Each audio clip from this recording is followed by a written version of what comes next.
Assalamualaikum warahmatullahi wabarakatuh. Pagi semuanya. Ada pepatah yang mengatakan, tak kenal maka tak sayang. Maka dari itu, mari kita berkenalan agar kita sayang-sayangan.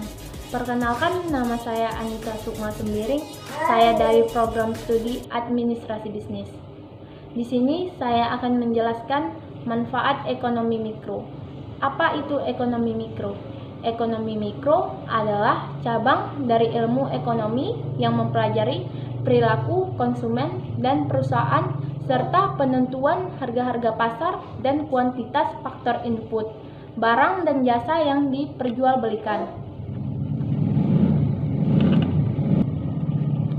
Manfaat mempelajari ekonomi mikro antara lain yang pertama yaitu mampu untuk menganalisis mekanisme pasar dan menghasilkan harga yang sesuai. Yang kedua yaitu menjelaskan kondisi dari suatu pasar persaingan sempurna. Yang ketiga, menganalisis kegagalan dalam pasar dan mencari cara paling efisien untuk memperbaikinya. Ekonomi mikro memiliki manfaat yang besar dalam arus ekonomi. Ekonomi mikro merupakan teori ekonomi yang mempelajari perilaku konsumen. Manfaat ekonomi mikro dapat dirasakan dengan jelas di dalam kehidupan sehari-hari. Ekonomi ini lebih digunakan dalam ruang lingkup sempit atau individu, seperti perusahaan dan rumah tangga. Apabila ekonomi makro merupakan teori ekonomi yang digunakan dalam ruang lingkup yang lebih luas.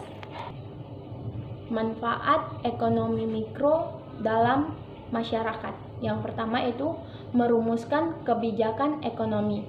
Arus perekonomian setiap tahun selalu tidak stabil. Adanya teori ini dapat membantu menganalisis kebijakan pemerintah dalam mempengaruhi perekonomian negara. Yang kedua yaitu sebagai dasar untuk membuat ramalan. Ekonomi mikro dapat membantu dalam membuat ramalan, baik ramalan bersyarat maupun ramalan kondisional.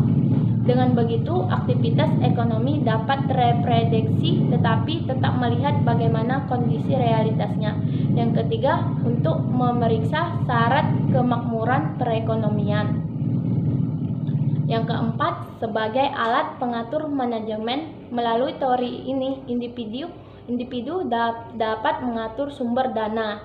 Yang kelima yaitu mempelajari perilaku seseorang sebagai konsumen. Meskipun teori ini merupakan teori individu, tetapi juga bermanfaat untuk mengetahui perilaku seorang konsumen. Yang keenam yaitu mempelajari bagaimana arus perputaran barang dan jasa.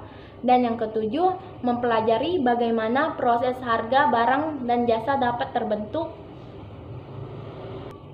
Yang ke-8 yaitu mempelajari produsen dalam menentukan tingkat produksi.